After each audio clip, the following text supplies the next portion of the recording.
Introduction. What would you do if every thought, every memory, every moment you trusted was a lie? Imagine waking up and realizing that the one thing you fear most is yourself. This is the story of a mind unraveling, a descent into darkness, where reality fractures and the truth hides in shadows. Welcome to The Hollow Mind. It begins in silence. A woman wakes up alone in a room that seems familiar, yet wrong. Her name is Dr. Emma Cain, a neuroscientist celebrated for her breakthroughs in memory research. But tonight, she is no scientist. She is a prisoner. The walls around her are sterile, cold, and unyielding, the kind you'd find in a research lab or perhaps an asylum. On the table lies an open journal, its pages filled with fragmented sentences and scribbles, one phrase repeated over and over: "Do not trust your thoughts. Something is wrong." She can feel it in her chest, in the ache behind her eyes. Memories flicker in her mind like static on a broken screen, flashes of a machine, distorted voices, the smell of burning wires, and then a sound, a faint hum, low and rhythmic, pulsing like a heartbeat in the walls. As she picks up the journal, her hands trembling, one question consumes her. What have I done? This is not just a story about fear. This is a story about the mind itself, the fragile boundary between memory and imagination, truth and delusion. And in Emma's case, that boundary has begun to crumble. Emma's story begins with fragments. A journal, a machine, a voice whispering her name. But who left the journal? What does the machine do? And why does the voice feel so familiar? The room is a puzzle, a patchwork of clues, each one more unsettling than the last. On the wall, a clock ticks backward, the second hand jerking unnaturally. Beneath the table, a photograph lies face down. When Emma flips it over, she sees herself smiling, her arms wrapped around a group of strangers. Strangers, yet their faces spark a pang of recognition. The hum grows louder, and then static. A speaker crackles to life. Dr. Cain, the experiment begins now. The voice is calm, almost robotic, but something about it sets Emma's teeth on edge. She looks around frantically, searching for the source, but the room remains empty. Then the lights flicker. For a brief moment, the shadows seem alive, twisting and stretching toward her like grasping hands. Emma stumbles back, her breath hitching. When the lights stabilize, she sees something written on the wall that wasn't there before. Do not trust your thoughts. As her panic rises, Emma realizes one thing. She's not just locked in this room. She's locked in her own mind. And somewhere in the depths of her consciousness, a dark secret waits to be uncovered. But the mind is a labyrinth, a hollow void where memories can be hidden, erased, or rewritten. And as Emma takes her first step into the maze, she'll discover that the greatest horror isn't what's out there, it's what lies within. Act 1. The setup. 1. Introducing the protagonist. The first sensation is cold, a biting chill crawling up her spine, dragging her from the depths of unconsciousness. She stirs, blinking against the fluorescent glare above. Dr. Emma Cain wakes up, not in her bed, not in her home, but in a sterile, suffocatingly silent room. Her breathing quickens as she scans her surroundings. Steel walls, a single table in the center, and a chair bolted to the floor. Wires snake across the tiles, leading to a machine humming faintly in the corner. It looms over her, its purpose unknown but ominous. Emma's hands tremble as she pushes herself upright. Something feels wrong. She doesn't remember how she got here. She doesn't remember anything. But before panic can fully take hold, she notices something on the table. A note hastily scrawled, its edges frayed. It reads, "Do not trust your thoughts." Emma's breath catches. The message feels intimate, like a whisper in her ear. Her name is scribbled beneath the warning. It's her handwriting, but she doesn't remember writing it. Footsteps echo faintly in the distance, or is it just her imagination? Her gaze shifts to the machine in the corner, its blinking lights casting eerie patterns on the walls. It feels alive, connected, and then she notices it. Thin wires trailing from the machine to the back of her head. Panic sets in as she reaches up, her fingers brushing cold metal. What is this? What have they done to her? Suddenly, the lights flicker, plunging the room into brief darkness. When they return, something has changed. The clock on the wall, a simple analog piece, ticks backward, its second hand moving in jerky, unnatural motions. Emma stumbles to her feet, her legs shaky but determined. She needs answers. She moves toward the journal lying on the table, its leather cover worn and cracked. She opens it. Inside, Pages are filled with fragmented notes, diagrams, and a single recurring phrase: the hollow mind. The words are haunting, accompanied by cryptic sketches of what looks like a human brain or something close to it.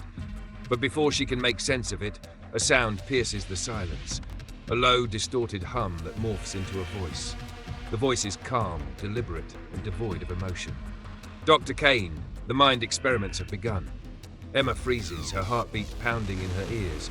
The voice is disembodied, seemingly everywhere and nowhere at once.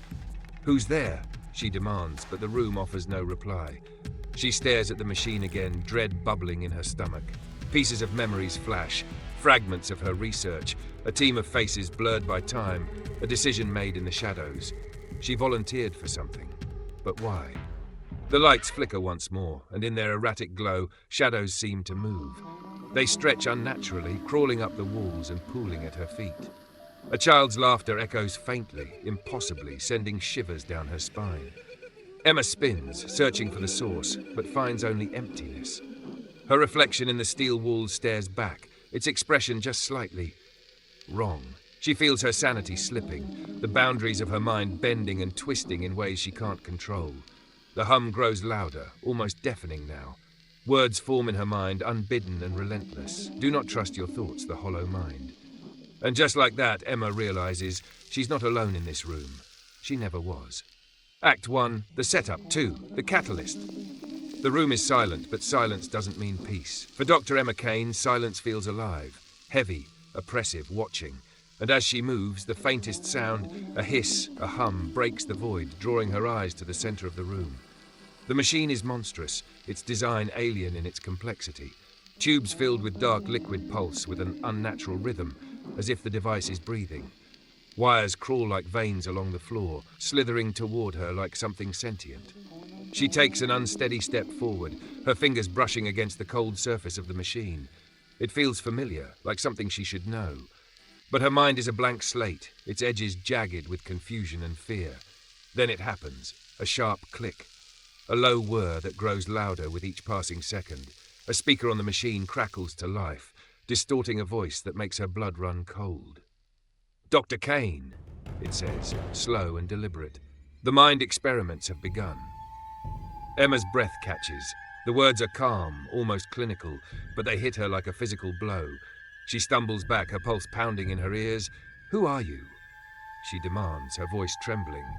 But the machine offers no answer, only the rhythmic hum of its mechanisms. Then a flash, bright and blinding. Her vision swims with fragmented images. A sterile lab, hands covered in blood, a name whispered but forgotten. The images vanish as quickly as they came, leaving her gasping. Emma notices the wires trailing from the machine to her. They're attached to the back of her head, disappearing into her scalp. Her stomach churns. She rips at them, but they don't budge. Panic surges, hot and uncontrollable, and then the voice returns, louder now. "Do not resist," it commands. "Your memories are incomplete. Let us finish the process." "What process?" Emma screams. But instead of an answer, the lights flicker violently, plunging the room into chaotic darkness. Shapes move in the shadows, twisting, shifting, reaching. She isn't alone. She can feel them. But every time she turns, they vanish, leaving only the suffocating black. When the lights return, the machine has changed. Its wires pulse like arteries, its screens displaying cryptic symbols that seem to shift when she tries to read them. A low, guttural laugh echoes through the speaker. "You wanted this." The voice taunts. "You chose this. Chose what?" Emma cries, her voice breaking. But deep down, a part of her knows. Flashes of memory resurface, faces she doesn't recognize, screams she can't place, a decision made in secret. The journal on the nearby table catches her eye. It wasn't there before. She opens it, flipping through pages of fragmented notes and diagrams. One phrase is repeated over and over again, the hollow mind. But before she can process the words, the room changes.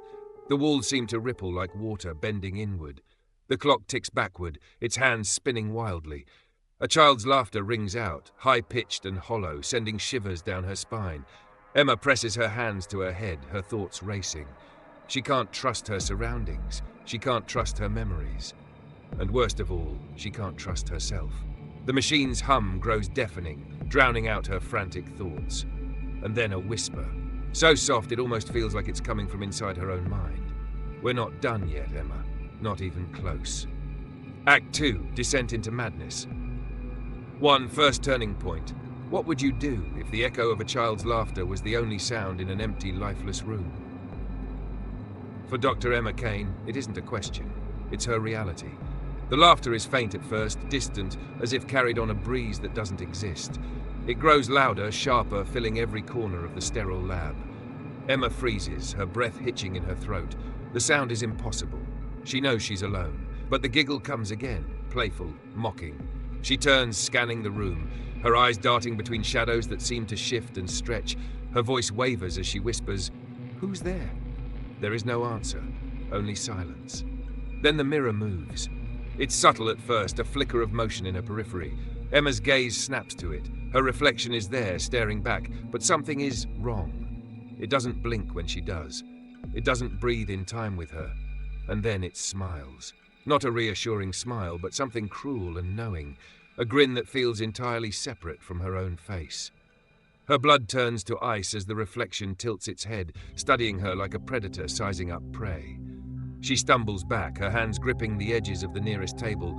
Her voice cracks as she demands, "What are you?" The reflection doesn't answer. Instead, it raises a hand, slowly, deliberately. Emma's stomach drops as she watches her reflection place a finger to its lips in a gesture of silence. The lights flicker violently, plunging the room into darkness. And then the laughter returns, closer now, circling her. She spins, desperate to locate its source, but the pitch changes. It's no longer a child's voice. It's deeper, distorted, fractured into layers of voices, each one accusing, taunting, blaming. The laughter stops abruptly, leaving a ringing silence that feels almost worse. Emma exhales shakily, clutching her head, but the relief is short-lived. Out of the corner of her eye, she sees it. The mirror again. The reflection is still there, but it isn't mirroring her movements anymore. Instead, it steps forward, toward her. Emma recoils, heart pounding as the mirror's surface ripples like water. Her reflection stretches impossibly, the glass warping as its body presses against it, pushing to break free. And then, with a sound like shattering bone, it stops. Emma stares, paralyzed, as her reflection locks eyes with her and whispers, "You're starting to remember, aren't you?" She collapses to her knees, clutching her head as fragmented images assault her mind, memories not entirely her own. A small hand reaching for hers, a sterile operating room bathed in red, screams she can't place but knows she caused. The fragments twist together, forming a shape she can't yet define. A name teeters on the edge of her consciousness. The hollow mind. It feels like a beacon or a warning. She doesn't have time to process it. The lights flicker again, and when they stabilize, the reflection is gone. The mirror is just a mirror, but deep down, Emma knows. Whatever was in that reflection, it's still here. Act 2, Descent into Madness. 2, the hollow mind theory. They say the human mind is a sanctuary, a place where memories live, where thoughts roam free. But what if your mind wasn't a sanctuary at all? What if it was a cage, and you'd locked yourself inside? For Dr. Emma Cain, this isn't just a nightmare, it's her existence. And tonight, the cage is cracking. Emma sits hunched over a desk, the dim light from a flickering bulb casting jagged shadows across the walls. Her hands tremble as she pieces together the fragmented notes scattered before her. Each one is written in her own handwriting, but the words feel alien, disconnected from her conscious self.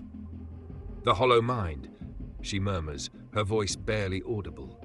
The phrase repeats in her thoughts, a mantra whispered by an unseen force, a void where suppressed memories are stored. She doesn't remember writing these words. She doesn't remember much of anything anymore. The pages are chaotic, sketches of a brain, diagrams of an elaborate machine, and cryptic warnings scrawled in frantic, jagged lines. Do not open the door. Trust no one, not even yourself. And finally, you created it. Now you must face it. Her breathing quickens as she uncovers a journal buried beneath the scattered papers. The cover is worn, the edges charred as if it had survived a fire. She opens it, and with the first page, her heart sinks. There, staring back at her, is a photograph of a woman, smiling, serene, but with a hollow, vacant gaze. The name scrawled beneath it sends a chill down Emma's spine. Subject 2. The pages that follow are worse. They detail experiments, Horrific experiments where memories were forcibly extracted and suppressed.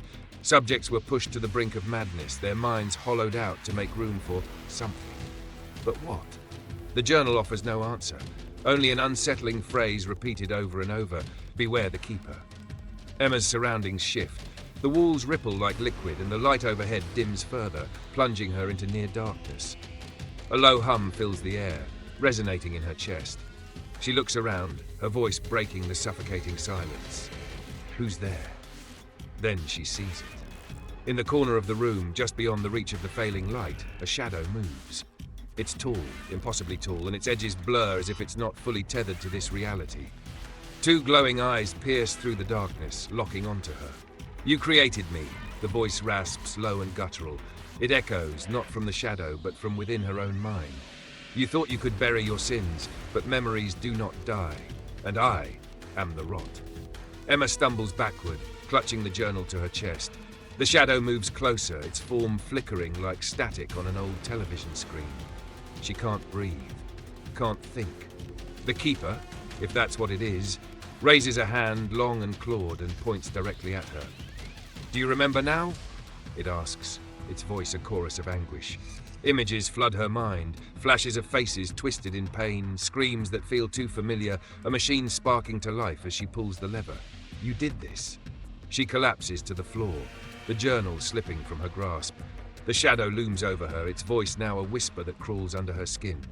The hollow mind isn't just a void, it's your prison, and I am its keeper.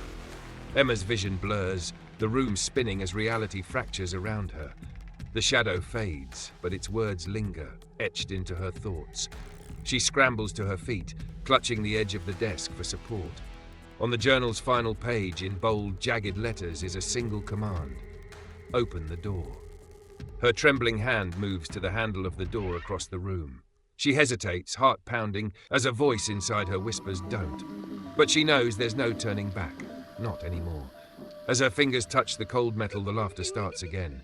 Low and distant at first, but rising, echoing from every corner of her mind.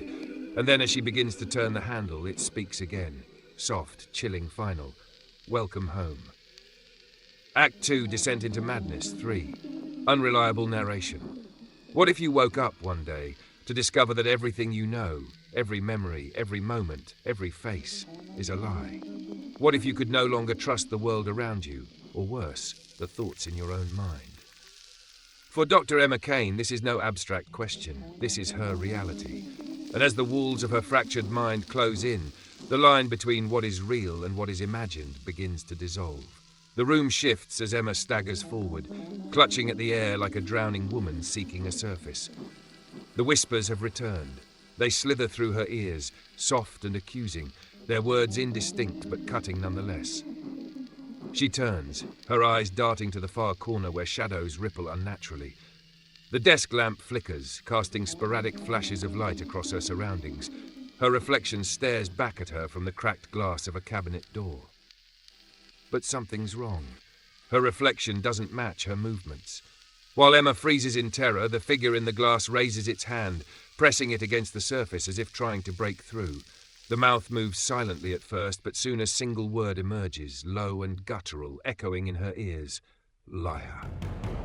Emma recoils, the word rattling inside her skull like a ricochet. Her vision blurs and the walls of the room begin to close in. Not literally, but with an oppressive weight that squeezes the air from her lungs. Objects start to move on their own. The journal she had been reading slides off the table, its pages flapping like the wings of a trapped bird. A chair drags itself backward with a grating screech, as if recoiling from her touch. She clutches her head, trying to block out the whispers that are growing louder. You did this, one voice says, sharp and venomous. Another laughs, a sound so cold it chills her to her core. How many lives did you take, Emma? How many truths did you bury? Emma screams into the void, her voice echoing endlessly before fading into a suffocating silence. She collapses onto her knees, her hands trembling as she picks up the fallen journal. Flipping through the pages, she finds words she doesn't remember writing. But they're there in her own handwriting. Memory is not erased, it is displaced. Truth cannot be destroyed, it hides. Do not trust your mind, it is your jailer. She closes the journal and stares ahead, her breathing shallow. The room has grown darker, the shadows deeper, more alive. Her mind drifts back to the experiments, flashes of people she once knew, screaming in agony, begging for release. She remembers the machines, their hum, their sparks, and she remembers herself, standing over them with steady hands and a clinical smile. Then, a single image pierces through the fog of her fractured memory. A face. Familiar yet distorted, its features twisted with pain. The name comes to her lips like a curse, the Keeper. The room around her begins to twist, the walls folding in on themselves as the whispers return, louder, angrier. Objects fly across the space, a clock shatters against the wall, a chair topples over violently, and then she sees it. The reflection in the cabinet glass is no longer hers. The figure now grins, its eyes gleaming with malice. It steps closer, and the glass cracks with each movement until, with a deafening shatter, it is gone. But Emma feels its presence behind her. "You can't escape me," the voice growls, low and inhuman. "I am the guilt you tried to erase. I am the truth you buried, and now I am free." Emma spins around, but the room is empty. She clutches at her head, the voices screaming accusations that blur into a deafening roar. Her knees give way, and as she collapses, the fragments of her memory come flooding back, a torrent of guilt, regret, and horror. She sees herself standing in a laboratory, flipping switches and pressing buttons as faces she once knew contort in pain. She sees her own smile as she speaks the words she now wishes she could forget. We all have something to erase. Emma opens her eyes, the room around her spinning, her reflection now gone. But she knows she is not alone. The Keeper's voice whispers in her ear, its words cutting through the chaos like a scalpel. "You thought you could escape the past, Emma, but the past is hollow, and now it's devouring you." The lights flicker once more before plunging her into total darkness, and as the screen fades, only the sound of her ragged breathing and the Keeper's cold, mocking laughter remain. Act 3, The Truth Unveiled. 1. Uncovering the past. Do you ever wonder what might be hiding in the darkest corners of your own mind? What truths you buried so deep you've forgotten they ever existed? For Dr. Emma Cain, the answers lie just beyond the veil of her own memory, a veil she's about to tear apart. But some truths should never be unearthed. Emma stumbles through the desolate halls of the research lab, the air thick with an unnatural hum. The flickering lights cast fleeting shadows, each one stretching unnaturally long, like grasping fingers reaching for her. Her breath quickens as she finds a door marked with her name. Dr. Emma Cain, lead researcher. The sign is cracked, smeared with what looks like dried blood. She hesitates, her trembling hand hovering over the handle. Behind the door lies something she knows will change everything. She pushes it open. Inside, the room is small, claustrophobic. A single table dominates the center, and on it sits an old recording device, its tape already spinning. Static crackles from the speaker, followed by a voice that freezes Emma in her tracks. It's her own voice. "If you're hearing this," the recording begins, trembling with barely contained panic, "then you've reached the point of no return." Emma's heart pounds as the voice continues, each word like a knife slicing through her fractured psyche. "You wanted to forget, Emma. You wanted to erase it all, the screams, the failures, the lives we destroyed. You thought if you buried the guilt deep enough, it would disappear." The recording cuts to a high-pitched whine, and Emma flinches, covering her ears. But the voice returns, colder now, almost unrecognizable. But the mind doesn't work that way. The guilt festers, it grows, and you gave it life. Emma staggers back, shaking her head, whispering to herself, No, it's not true." But fragments of memory begin to surface, unbidden and cruel. She sees herself in a lab coat, standing over a young woman strapped to a chair. The woman's eyes are wide with terror, her screams echoing in Emma's ears.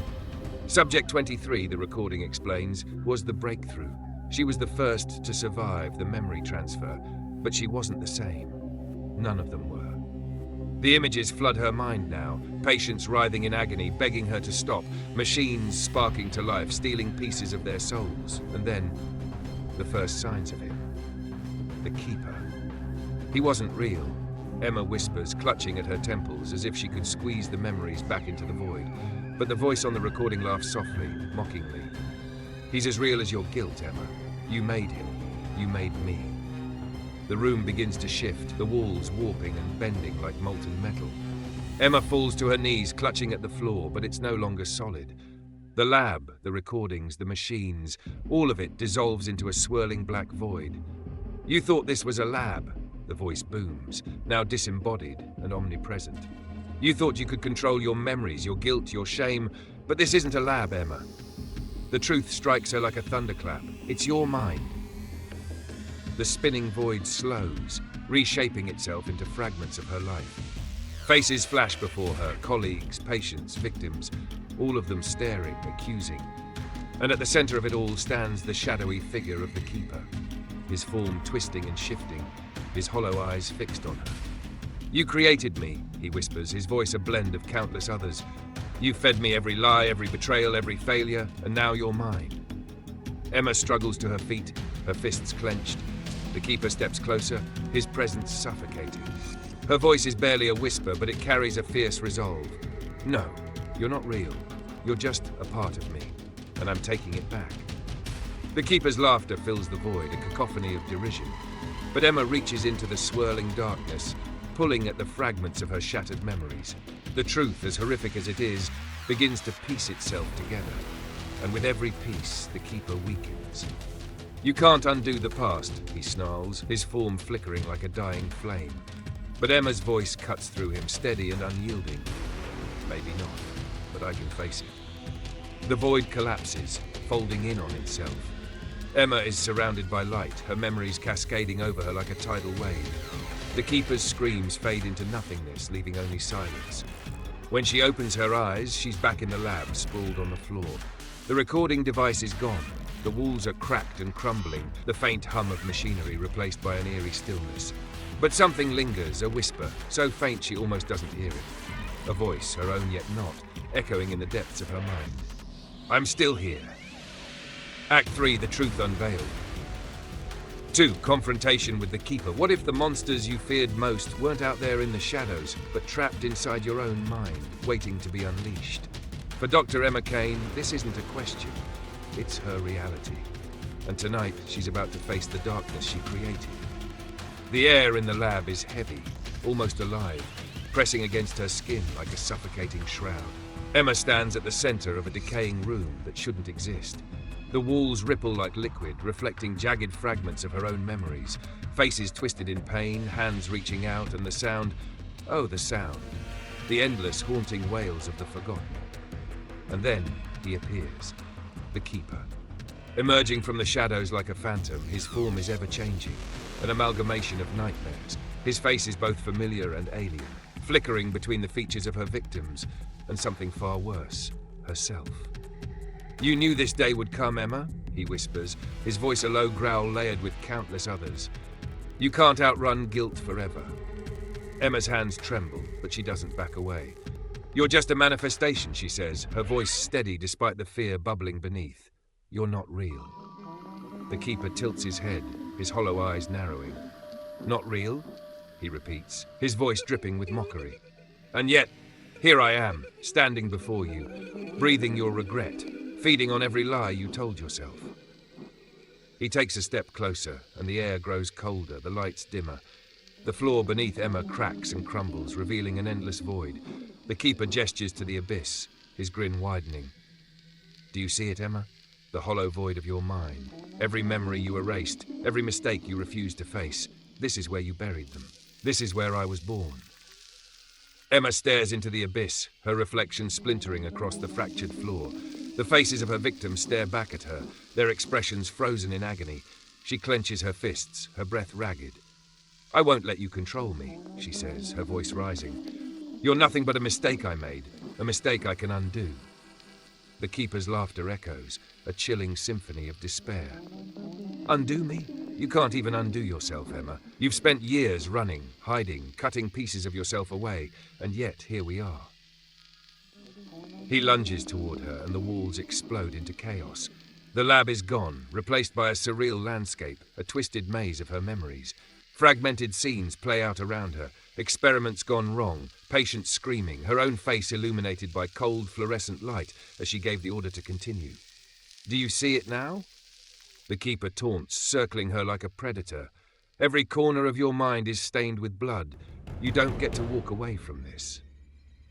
Emma falls to her knees, clutching her head as the memories assault her. Tears stream down her face as she whispers, "I didn't mean for any of this to happen." The keeper leans in, his voice soft but merciless. "But it did, and no amount of forgetting will change that." But then, something shifts. Emma's trembling hands lower, and she looks up, her eyes burning with resolve. "You're right," she says, standing. Her voice cuts through the chaos, steady and clear. "I can't change the past, but I can face it."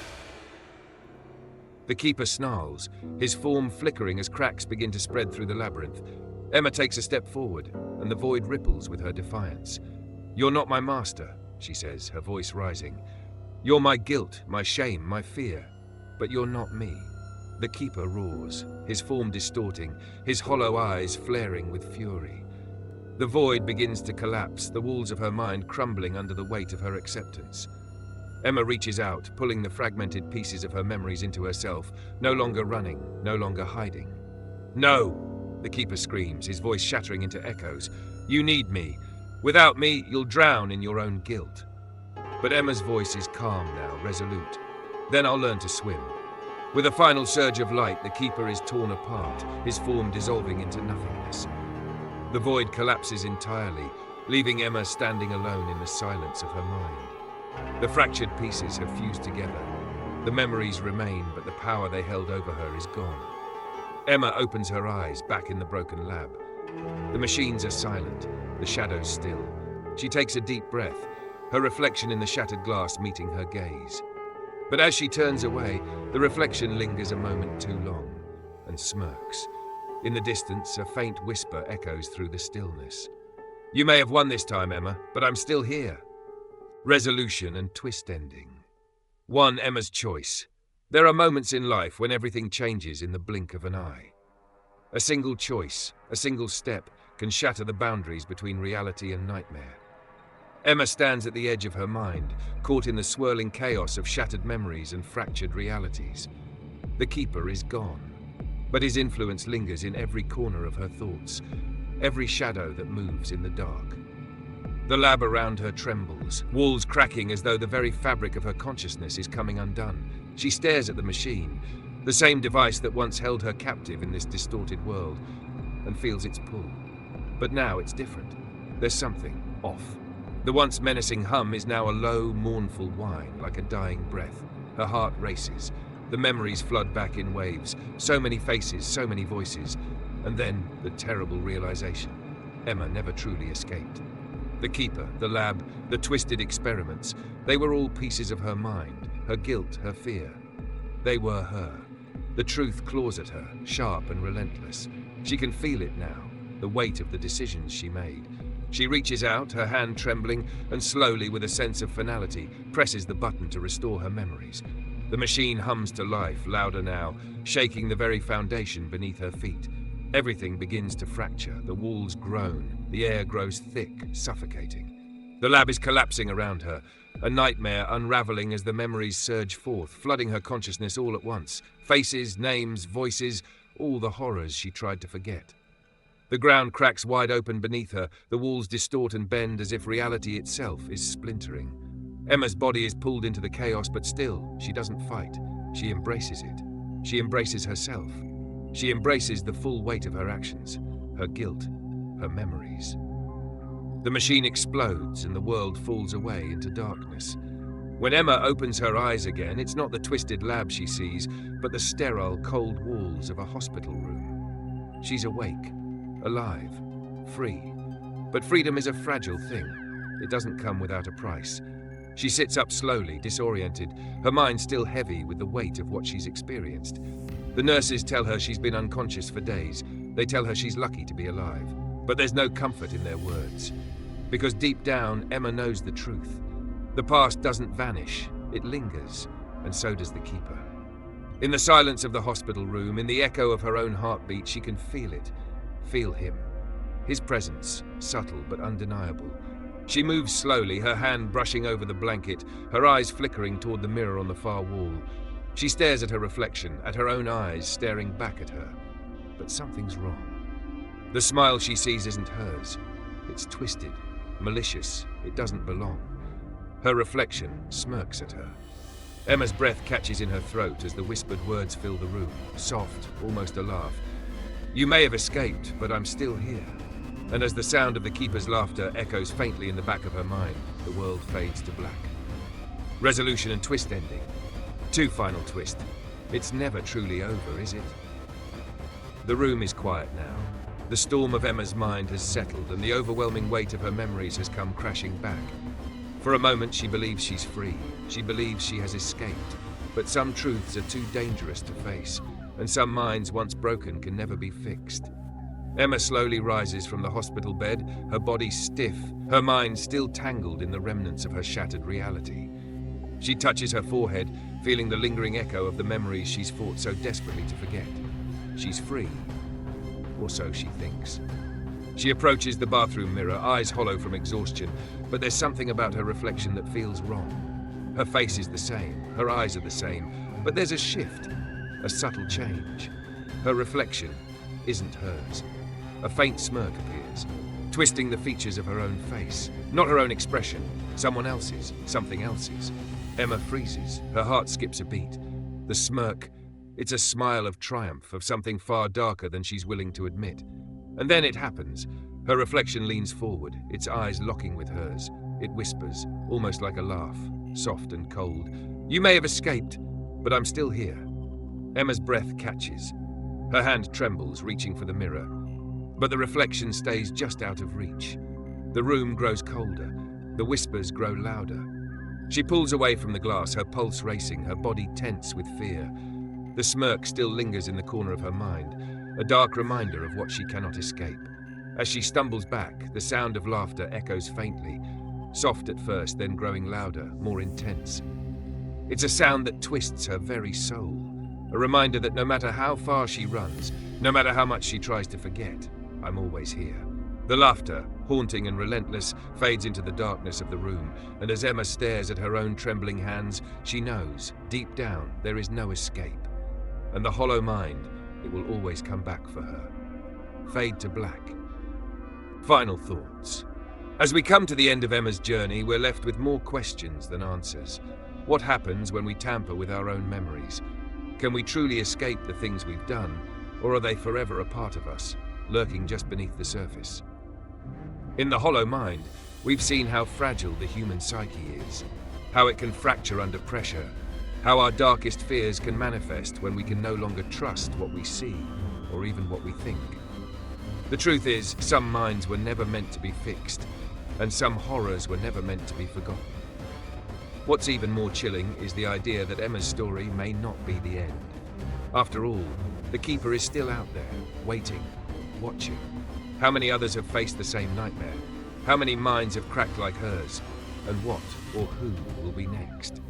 But before you slip into the shadows, ask yourself, do you feel the eyes of the Keeper on you right now? Are you sure that you are truly alone in your thoughts? If you enjoyed this journey into the deepest corners of the human mind, make sure to hit that subscribe button. Join us for more chilling tales that will make you question the very fabric of your reality. And don't forget to turn on notifications, because when the darkness calls, you'll want to be the first to know. Who knows what we'll uncover next? Remember, the hollow mind is always watching.